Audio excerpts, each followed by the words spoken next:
In Africa, there are names that echo through generations, names that carry mystery, fear, beauty, and wonder. One of the most powerful of these names is Mami Wata. For centuries, people across the continent have told stories about a spirit of the waters. Some describe her as a mermaid with long flowing hair, her upper body glowing like polished bronze, and her tail covered in shimmering scales. Others say she appears as a beautiful woman who can walk on land, so enchanting that men follow her without thinking, only to disappear forever. Mami Wata is not just a single story. She is a legend that has traveled across oceans, taken on different faces, and left behind stories that are whispered at night, sung in marketplaces, and feared in villages by rivers and seas. The name itself, Mami Wata, comes from Pidgin English, meaning mother of water. But the idea of a water spirit in Africa goes far beyond the name.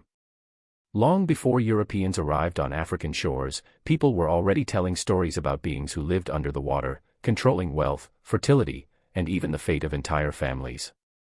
When ships began to sail across the Atlantic, the story of Mami Wata also sailed with them, mixing with other myths in the Caribbean, in Brazil, and among enslaved Africans in America. But in Africa itself, she remained powerful, a goddess of water who could bless or curse, who could give riches or take away life. To understand Mami Wata is to step into a world where water is more than just rivers and seas. In African tradition, water is life, it is danger, it is mystery. The ocean is endless, hiding secrets no one can see. The river is both a giver of food and a threat that can sweep away an entire village in a flood. Water is never just water. It is a doorway to another world. And Mami Wata is the one who rules it. The earliest stories about Mami Wata describe her as half-woman, half-fish, like a mermaid. In West Africa, fishermen would return from the sea with strange tales. Some said they saw a woman sitting on a rock, combing her hair with a golden comb, staring at her reflection in a mirror. She would vanish into the water the moment she was seen. Others said that if she desired you, she could call you into the water, never to be seen again. But there were also stories of those who returned from encounters with her. They came back dressed in fine clothes, carrying riches, or suddenly able to heal the sick. They spoke of a world beneath the waves, a palace shining with jewels, where Mami Wata ruled like a queen. Across Nigeria, Ghana, Cameroon, Congo, and other countries, people tell different versions of the story. Some say Mami Wata comes to men in their dreams, offering them wealth and power if they agree to be loyal to her. Others believe she can take the form of a wife, living with a man, only to disappear one day and return to the water. In Igbo tradition, she is linked to fertility.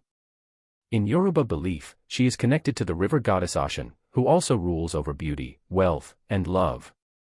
In parts of East Africa, she appears more like a snake spirit, wrapped in coils of power. No matter the form, the message is the same: to meet Mami Wata is to stand at the edge of life and mystery. But what makes her story so powerful is not only her beauty or her danger. It is the way she represents the things people most desire and most fear. She is wealth, but wealth that comes with a price. She is beauty, but beauty that can destroy. She is love, but love that can swallow you whole. That balance of gift and danger is why Mami Wata remains one of the strongest myths in Africa. As the world changed, her story changed with it. During the time of slavery, when millions of Africans were taken across the Atlantic, some believed Mami Wata followed them into the sea. The ocean was the path of suffering, the grave of those who never made it to shore. But it was also a place of hope. Some whispered that those who drowned were taken by Mami Wata to live in her world beneath the waters, free from chains. In this way, she became a symbol of survival and of spiritual strength.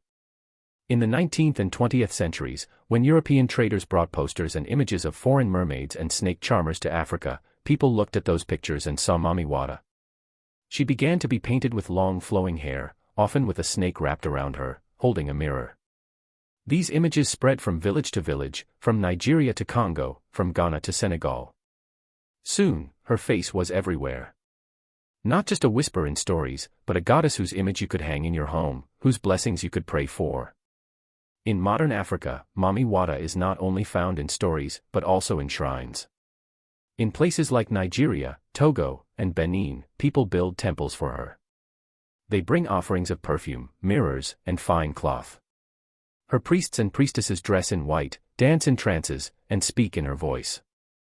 People come to them for help with sickness, with infertility, with business troubles. To ask for Mami Wata's blessing is to hope for success, but also to risk angering her if you fail to keep your promises. Yet outside the shrines, Mami Wata also lives in gossip, in rumor, in modern fears. In Nigerian cities today, some people say the sudden rich men who drive flashy cars and live in big houses must have made a pact with Mami Wata. They whisper that their wealth came from the water, and that one day, they will pay the price. Others warn young women not to accept gifts from strangers at the beach, because it could be Mami Wata in disguise.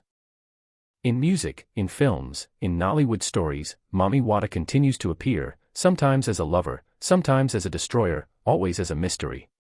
But what do these stories really mean? Why has Mami Wata survived for so long, across so many generations? Part of the answer lies in the power of water itself. In Africa, water is always near. Villages are built by rivers. Cities grow by the coast. The rains decide the harvest. The ocean carries both wealth and suffering.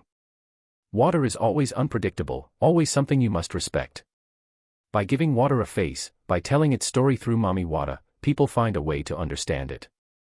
Mami Wata is also a mirror of desire. In times when people dream of wealth, she appears with gold. In times when beauty is celebrated, she is the most beautiful woman. In times of fear, she is a monster who takes life. She is never one thing, because she is everything that water represents: life and death, beauty and danger, blessing and curse. Today, in Lagos, Accra, Kinshasa, and other modern cities, young people might laugh when they hear about Mami Wata. They say it is only a village tale, a superstition. But even in those same cities, you can hear music about her on the radio, see films where she is the villain or the goddess. Even those who say they don't believe will still avoid certain rivers at night, or hesitate when they hear a story about a woman who appeared by the sea. Mami Wata may be ancient, but she is not gone. Her story continues to evolve. In popular culture, she is celebrated as part of African identity. Artists paint her, singers call her name, writers use her as a symbol of power.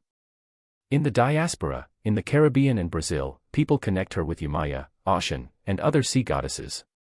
She has become global, but she is still deeply African. To tell the story of Mami Wata is to tell the story of Africa's relationship with water, wealth, and spirit. She is the mother of water, the queen of the unknown. The goddess who tests human desire. Some fear her, some worship her, some laugh at her, but no one can forget her. So the next time you stand by the ocean and hear the waves crashing, or sit by a river and watch the water move, think of the stories that live within it. Think of the woman with flowing hair and a mirror, waiting beneath the water. Think of Mami Wata, who has ruled the imagination of Africa for centuries, and who will continue to rule for centuries to come. Because in the end, whether you believe or not, the water always has a story. And in Africa, that story will always belong to Mami Wata.